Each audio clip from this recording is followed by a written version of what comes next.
buenas noches a todos. Muchas gracias por estar aquí. Hoy, muchas gracias por la invitación y por organizar esto. Les pido disculpas a los que no hablan inglés, voy a hacer una presentación en inglés, así que los que no hablan inglés no me van a entender, los que hablan probablemente no, también. Welcome everyone. Today I will tell you about my project in the Philippines, or the project I'm working in the Philippines. That is very interesting because it's technology transfer from Colombia to the Philippines. So what we are doing in the Philippines is Bahareque. We are doing Bahareque houses in the Philippines. So it's very interesting. So the way this project started was in 2002, Philiphine Foundation.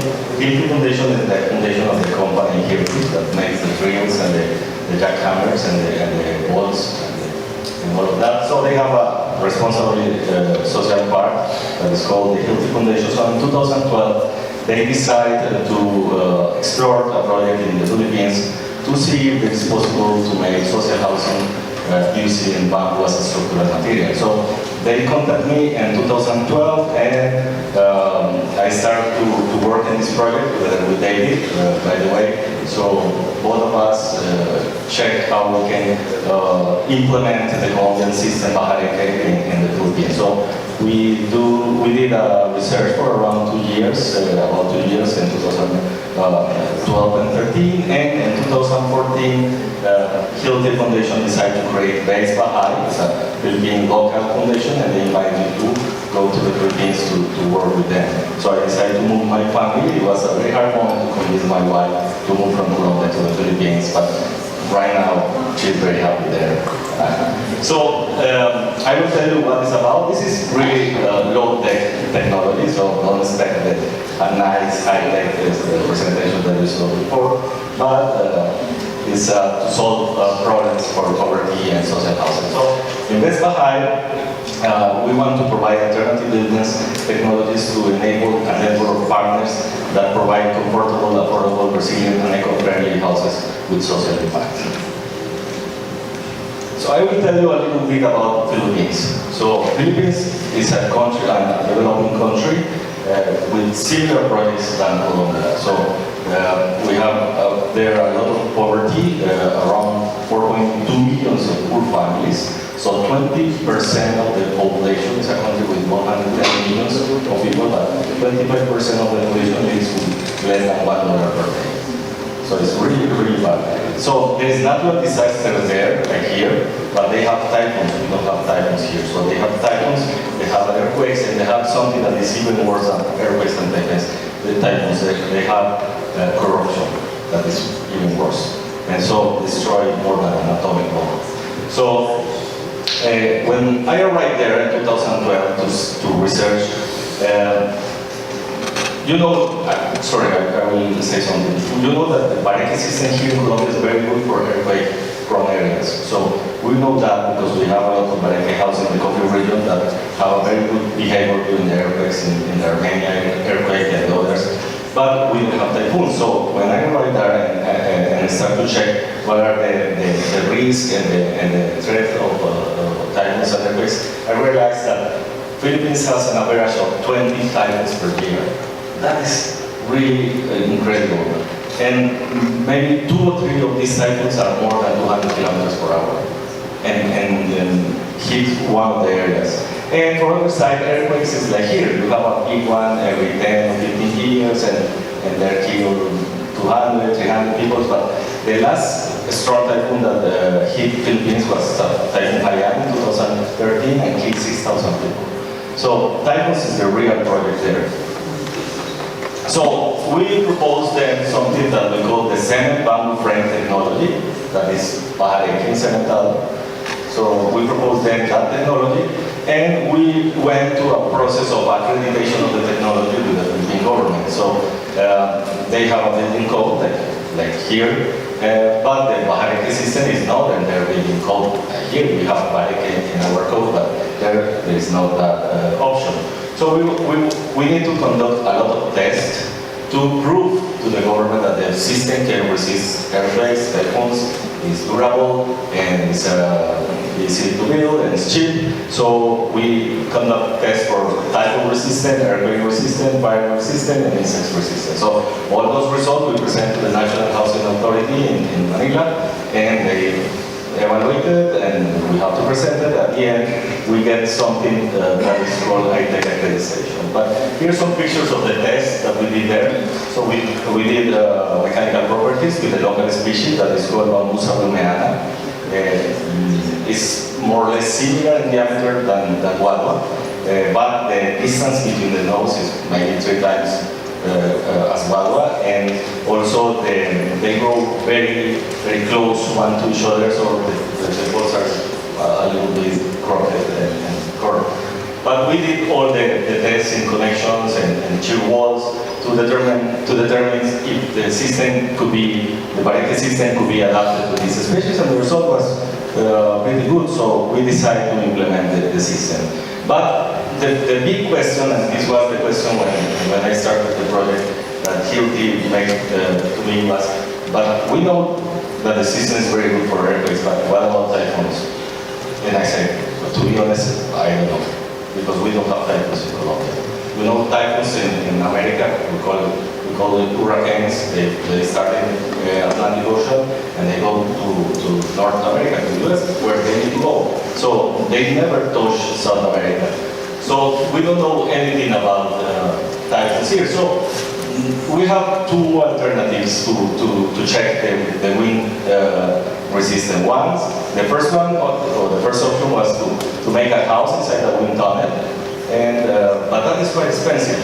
These laboratories are not everywhere. The best one is in Florida, US, and has a cost of $5,000 per day. So you want to do that test, maybe you need to test 3 houses, maybe each house 3 days or 4 days testing, plus the movement of the materials from Philippines, plus the people that have to build. So the cost was really expensive. So we decided more easy solution that we build these 3 houses in a province that always every year one of the biggest typhoons hit.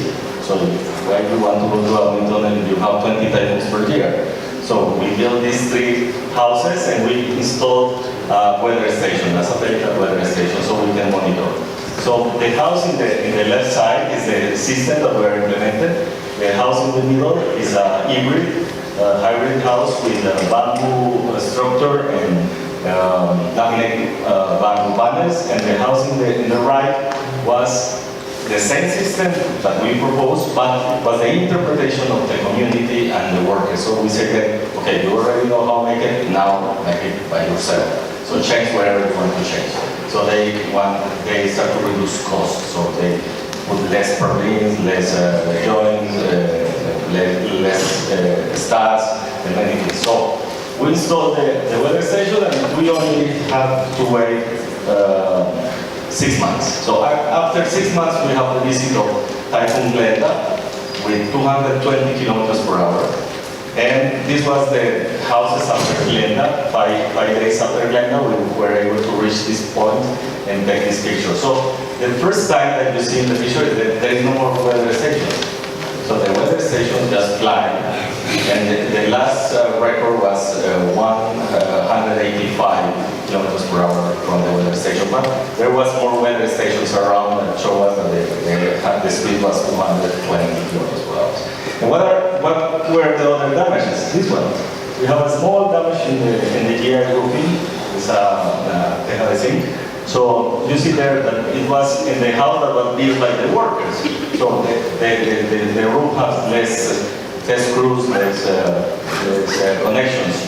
But the other 2 houses were completely impacted. And this one here in the left side is the traditional way to build houses with bamboo in the Philippines. So you see all those houses collapse because connections are really bad. There is no connection between foundation and the structure. So all those houses collapse. So all the communities around this area say, oh, we want those bamboo houses. So that was actually very interesting. So with all of these documents, we get something that is called the high-tech certification.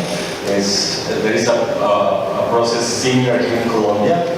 We you have an alternative system, you can go to la Comisión Permanente de la Norma and request an authorization to build with your system. So that also exists in Colombia. It's like an alternative gate when your system is not inside the building code. So what we want to do with the system? Of course, attend disasters, because we want disaster resiliency. This picture on the left side is after Haiyan. So you see the destruction in Tacloban City after Haiyan. That was like an atomic bomb. So 315 kilometers per hour and destroyed everything. So the picture in the right side is a project that we built there, 100 homes for reconstruction for the victims of Haiyan. And it's in an area protected by hills and very far away from the coastline. So we are sure those houses are safe in the next cyclone. So also we want to help all these people to improve their lives in the Philippines. We have problems, floodings, so our houses are always elevated. And also solving this kind of problems. So this house was our first project in 2014. We built these 2-story houses in the city of Iloilo. And also problems of the accessibility for people with disability problems. So right now, we are setting our laboratory in Manila, so we call it Base Innovation Center. And the idea with this laboratory is to make agreements with universities around the world. So we are looking for a university in Colombia, even though there is any university interested. So, of course, the first option is National University, because I study here. So it's my first option. So we want to work with these organizations around the world and universities to make research about Bangladesh. Our interest is this system, very low technology for poor people. We want to solve all the housing problem in this in our country. So we believe that the wrong system, the Bahareque system, is a very good alternative for social housing in poor countries like our countries. So, but when you want to build the bamboo, you need to have treated poles. So that is the challenge, because you cannot go to the backyard and cut the first bamboo that you find. So we have to build the whole value chain of bamboo production in the Philippines, because that was the big challenge when we arrived there. There was no production of treated poles. They don't know anything about treated poles. So we have to build. So right now we have 4 treatment facilities in very key places in the country, and we are able to produce around 8,000 poles per month. Right now we are producing only 5,000 poles per month to attend our housing projects. We also provide livelihood for the farmers and the people that work in these facilities. These facilities are we are not the owners of these facilities. We work with other local foundations or cooperatives or farmers. And also we work with people, we teach them how to build. For example, in our project in BASAI summer, 35% of our forced labor was women. So it's also very inclusive because it's light. So the women can work very easily in these projects. So I will show you a very short video about BASE. I hope this helps out. This is a reality. Long-term quality homes are necessary in order for the people to develop stronger communities, thrive in safe environments, and lead better lives. This is why we believe in the need for sustainable, socialized housing. BASE Baha'i develops alternative building technology, disaster-resilient houses. But the one thing that will always be stronger than the bamboo used in every BASE Baha'i home are the people living in these homes. Every house that BASE Baha'i builds signifies the beginning of a new life for all the families living in it. With a home and a newfound community, Filipinos like Berto, Michelle, and Ruela attain a strong sense of dignity which fuels them to focus on their education and future aspirations. The meaningful collaborations formed by BASE Baha'i and its partner organizations thrive as platforms of empowerment for marginalized communities. Now imagine a world full of strong communities and empowered individuals living in safe, disaster-resilient homes. This is the world we envision. Join us in our mission to transform lives. Every partnership makes a difference.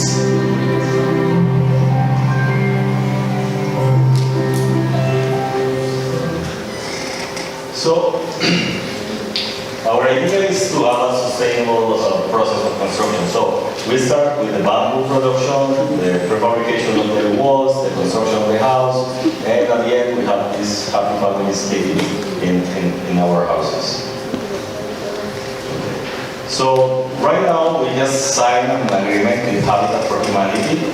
So we have something that we call the Impact 2024, and the idea is very ambitious, to build 10,000 homes in the next 5 years.